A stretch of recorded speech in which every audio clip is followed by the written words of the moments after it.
신명기 15장 1절에서 11절까지 보겠습니다. 신명기 15장 1절로 11절까지예요. 매 7년 끝에는 빛을 면제하여 주십시오. 면제 규례는 이러합니다. 누구든지 이웃에게 돈을 구워준 사람은 그 빚을 면제하여 주십시오. 주님께서 면제를 선포하였기 때문에 이웃이나 동족에게 빚을 갚으라고 다그쳐서는 안 됩니다. 이방 사람에게 준 빚은 갚으라고 있으나 당신들의 동족에게 준 빚은 면제해 주어야 합니다. 당신들 가운데 가난한 사람이 없게 하십시오. 그러면 주 당신들의 하나님이 당신들에게 유산으로 주어 차지하게 하시는 땅에서 당신들이 참으로 복을 받을 것입니다. 주 당신들의 하나님의 말씀을 잘 듣고 오늘 내가 당신들에게 명한 이 모든 명령을 다 지키면 주 당신들의 하나님이 당신들에게 말씀하신 대로 복을 내려주실 것입니다. 당신들이 많은 민족에게 돈을 구워주기는 하겠지만 꾸지는 않겠고 또 당신들이 많은 민족을 다스리기는 하겠지만 다스림을 받지는 않을 것입니다. 주 당신들의 하나님이 당신들에게 주시는 땅 어느 한 성읍 가운데 가난한 동족이 살고 있거든 당신들은 그를 인색한 마음으로 대하지 마십시오. 그 가난한 동족에게 베풀지 않으려고 당신들의 손을 움켜쥐지 마십시오. 반드시 당신들의 손을 그에게 펴서 그가 필요한 만큼 넉넉하게 구워주십시오. 당신들은 삼가서 마음이 약한 생각을 품지 마십시오. 빛을 면제하여 주는 해인 일곱째 해가 가까이 왔다고 해서 인색한 마음으로 가난한 동족을 냉대하며 아무것도 구워주지 않아서는 안 됩니다. 그가 당신들을 걸어 주님께 호소하면 당신들이 주인이 될 것입니다. 당신들은 반드시 그에게 구워주고 줄 때는 아깝다는 생각을 하지 마십시오. 그러면 주 당신들의 하나님이 당신들이 하는 모든 일과 당신들이 손을 대는 모든 일에 복을 내려 주실 것입니다. 당신들은 반드시 손을 뻗어 당신들의 땅에서 사는 가난하고 궁핍한 동족을 도와주십시오. 그렇다고 하여 당신들이 사는 땅에서 가난한 사람이 없어지지는 않겠지만 이것은 내가 당신들에게 내리는 명령입니다. 아멘. 오늘 아침엔 방금 보신 11절 상반절에 있는 말씀을 오늘 아침 나눕니다. 말씀을 다시 보면 당신들은 반드시 손을 뻗어 당신들의 땅에서 사는 가난하고 궁핍한 동족을 도와주십시오. 라는 말씀입니다. 가나안에 대한 말씀을 누누이 드리면서 그 땅에 대한 평가가 있었죠. 젖과 꿀이 흐르는 땅이다 라고 부릅니다. 근데요, 그 땅을 가리켜서 이렇게 젖과 꿀이 흐르는 땅이라고 부르지만 그렇다고 그 땅이 그곳 사람들을 윤택하게 만들어주는 곳입니까? 그런가요? 젖과 꿀이 흐르면 그래야 되잖아요. 젖 마시고 꿀 퍼먹는데 부족한 게 어디 있겠어요?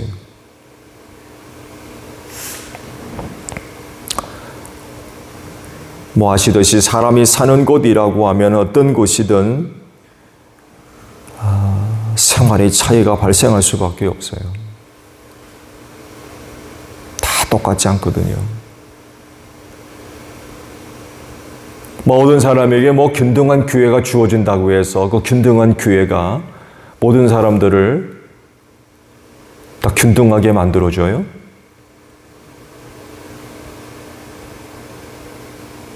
그렇지 않거든요.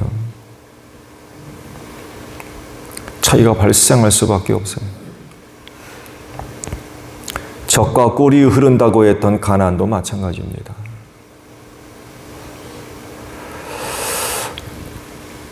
그래서 이 가나안과 비교할 만한 곳이 있죠. 하나님이 누누이 언급을 하시죠. 세 곳이 있습니다. 두 곳이 있습니다. 하나는 이집트가 있고 하나는 광야가 있습니다. 이 젖과 꿀이 흐르는 가나안과 광야를 비교해 볼 수 있을 것 같아요. 여러분, 광야 생활을 이스라엘 백성들이 어떻게 했습니까? 450년간 이집트에서 노예 생활을 했다가 출애굽을 해서 가나안에 오게 되었죠.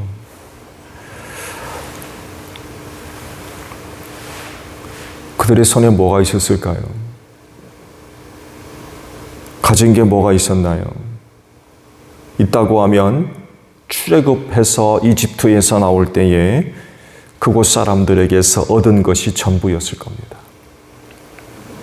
그들이 가나안에 오면서까지 장사를 했겠습니까? 뭘 했겠습니까? 땅을 파기를 했나요? 사업을 하기를 했겠습니까?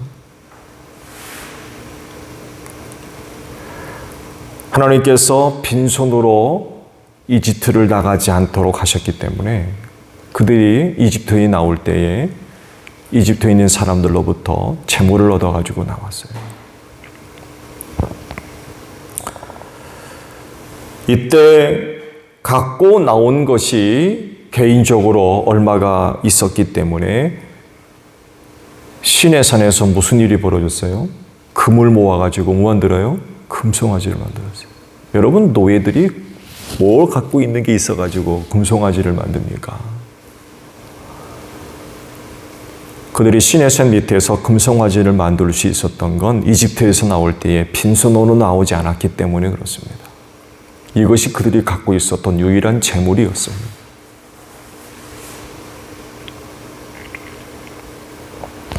이런 내용들을 보게 되면 드러나지 않은 개인적인 소유물들이 있었던 건 사실이었던 것 같아요. 그러나 그 중에도 차이가 있었을 겁니다. 누구는 어떤 이집트 좋은 사람 만나가지고 더 많은 것들을 얻을 수 있었을 테고, 또 누구는 그렇지 않았을 테고. 근데 여하간에 또 차이가 분명히 있었을 거예요. 근데 그 차이가 광야 생활을 좌우하지는 않았어요. 왜 그랬죠? 40년 광야 생활은 개인적인 소유가 많든 적든 모든 백성들을 균등하게 만들어줬어요. 거기 개인적인 차이가 있었어도 그게 크게 문제가 되지를 않았지요. 왜냐하면 광야 생활을 위해서 필요한 것을 얻기 위해서 벌이를 한다든지 노동을 한다든지 그들을 대상으로 사업을 한다든지 뭔가를 얻기 위해서 지불할 이유가 하나도 없었어요. 하늘에서 내리는 만나 먹으면 됐고요.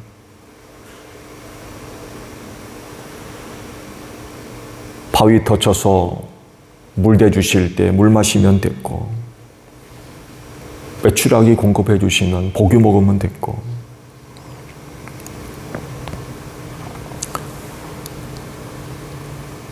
거둔 만나도 하루 이상 보관할 수가 없었죠.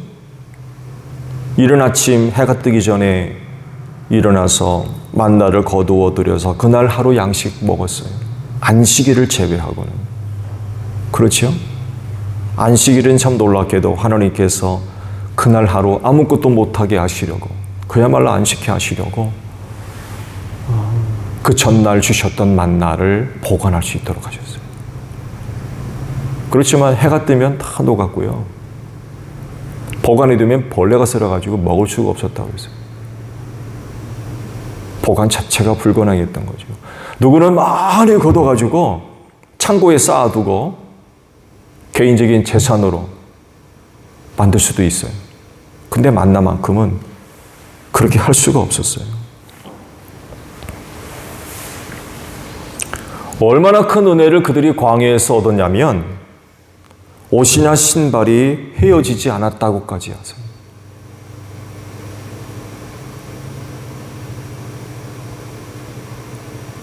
땅을 걸은 게 아니라 하늘을 걸은 것 같아요. 옷도 헤어지지 않고 신발도 닳지 않았대요.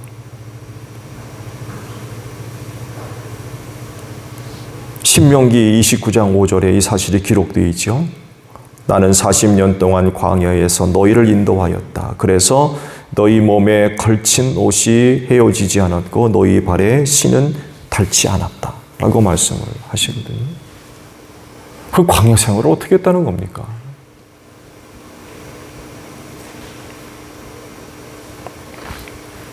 이런 생활을 했기 때문에 광야 40년 생활은 모든 사람들을 평등하게 만들었어요. 많이 갖고 있다고 해서 더 나은 생활도 아니었고, 적게 갖고 있다고 해서 부족한 것도 아니었고, 있는 사람이나 없는 사람이나 별반 차이가 없었어요. 빈부격차로 인한 어떤 갈등, 이런 것들이 없었어요. 그런데 문제는 가나안입니다. 일단 가나안에 도착하면서 뭐가 끊어져요? 만나가 끊어져요. 다시는 만나가 내리지 않았어요. 이게 뭘 얘기합니까? 이젠 가나안에 들어가면 먹을 것, 입을 것 얻기 위해서 애써야 된다는 거예요. 이제 이게 문제가 되는 거예요. 광야에서 그렇게 살았던 사람들이 가나안에 도착하면서 상황이 달라졌어요. 여기에 개인적인 능력의 차이가 발생하기 시작합니다. 똑같은 여건이고 상황인데도 누구는 결과가 좋고 또 누구는 또 다른 거예요. 누구는 이런 일이 일어나고 누구는 저런 일이 일어나고 하면서 이제 차이가 필연적으로 나타나기 시작을 하죠. 그땐 말씀드린 대로 전적으로 하나님이 주시는 은혜로 모두가 다 평등한 수준으로 함께 살 수 있었지만 이젠 개인별 능력에 따라 달라질 수밖에 없게 된 거죠. 이때 나타나는 이 빈부 격차를 어떻게 해결할 거냐는 거예요.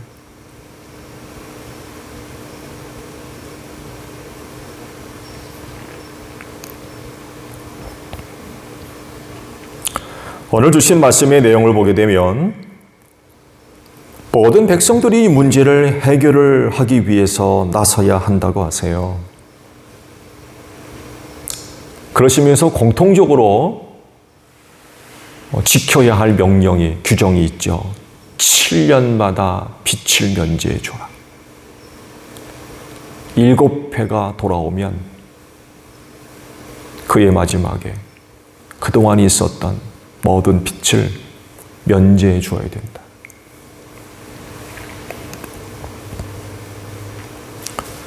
그러면서 이제 가난한 자들에 대한 배려를 말씀을 하시죠. 성읍에 가난한 사람이 있으면 손을 움켜쥐지 말고 펴서 필요한 만큼 넉넉하게 꿔줘라 라고 말씀을 하세요. 그러니까 가난한 자들을 위하여 이런 그 규정을 만들어 놓으신 거죠. 그들을 보살펴 주라는 거예요. 그들이 어려움 겪지 않도록. 이제 너희가 그거를 해야 된다는 거죠. 너희가 광야에서 살 동안은 그런 게 없었지만 이제 가나안에 들어왔기 때문에 발생하는 그 문제 너희가 그거를 해결하는 거예요. 너희 스스로가. 과연 할 수 있을까요?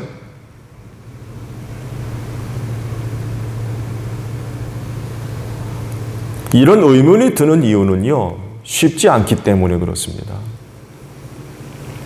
여러분, 쉽습니까? 또 그런 방식이 일반 상식과 맞아요?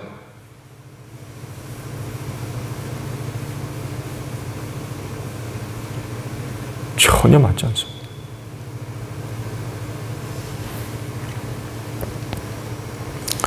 그런데 이런 규정을 하실 수 있는 이유가 하나님께는 있어요. 그 사람이 만든 게 아니거든요. 가나안에 들어가 살아야 할 이스라엘 백성들에게 이렇게 살아야 된다고 하나님이 규정하신 거거든요. 이 규정 이유가 하나님께는 있다는 거예요. 그 이유가 뭐예요? 광야 40년 생활입니다. 하나님은 그들을 광야에서 자그마치 40년 동안 보살펴 주셨기 때문에 그래요. 공짜로. 그들이 하루 만나를 거두어드린다고 해가지고 돈 얼마 내라고 하지 않았습니다. 돈 얼마 지출해서 거둬라. 그런 말씀 한 번도 한 적 없어요. 바위 터쳐 물을 내실 때 한 컵 마실 때마다 얼마 내라. 말씀하신 적 없어요. 고기 먹고 싶다고 해서 매출하기 주실 때 한 마리당 얼마씩 내라. 그런 말씀하셨어요. 낮에 뜨거운 햇볕을 가려주는 구름 기둥을 너희가 볼 때마다 하루에 얼마씩, 밤에 불 기둥 하루에 얼마씩. 그런 적 없어요. 일용할 양식을 시작으로 해서 마실 물, 구름 기둥, 불 기둥, 심지어는 얼마나 보호해 주셨는지 옷도 헤어지지 않고 신발도 닳지 않았대요. 공짜로 주셨습니다. 이런 큰 은혜와 사랑을 베풀어 주신 분으로서 이런 말씀을 하실 이유가 하나님께는 있는 거예요.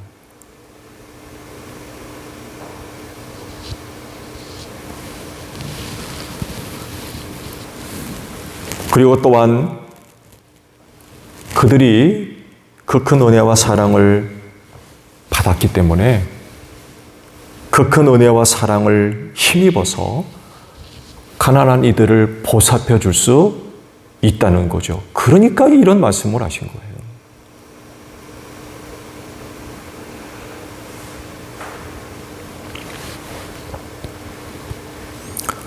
여러분, 그리스도인이 누굽니까?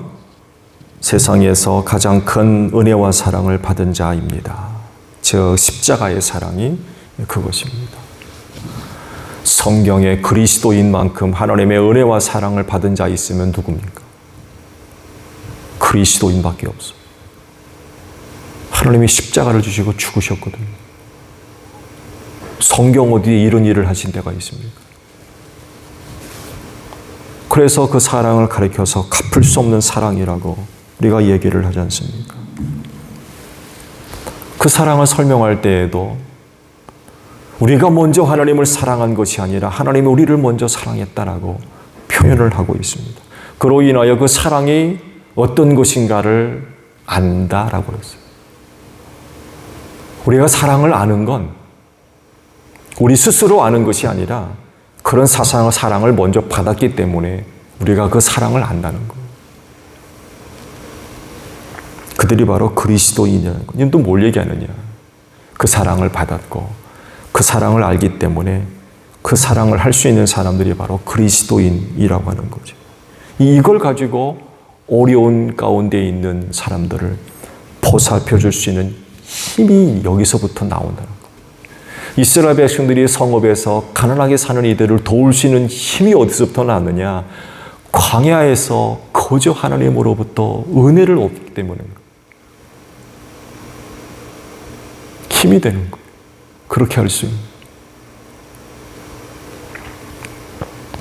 마지막 때에 이 세상은 여러 가지 재앙으로 인하여서 많은 사람들이 고통을 당할 겁니다. 그건 틀림없는 사실. 주님 오실 날이 가까울수록 세상에 일어날 일들에 대한 말씀들을 보십시오. 결코 행복하지 않습니다. 있는 게 있는 거 있고 돌아가는 게 제대로 다 돌아가고 천만의 말씀. 정상적인 게 하나도 없어요. 그러면 그 일로 인하여서 인간은 고통을 당할 수밖에 없어요. 이런 때 그리스도인의 역할이 크다는 거죠. 함께 어려울 수밖에 없지만 어려운 가운데 있는 이들을 보살펴 줄 수 있는 이들이 누구냐라고 할 때 바로 그리스도인이라고 하는 것입니다. 또 실제로 오늘날도 우리 한국적인 상황을 볼 때에 교회가 사회적으로 너무나도 중요한 일들을 지금 감당하고 있고 그래서 그나마 이 사회가 유지되고 있는 게 사실입니다. 이 안타깝게도 많은 사람들이 모르고 있죠. 모르고 있어요. 비난하고 욕만 할 줄 알지.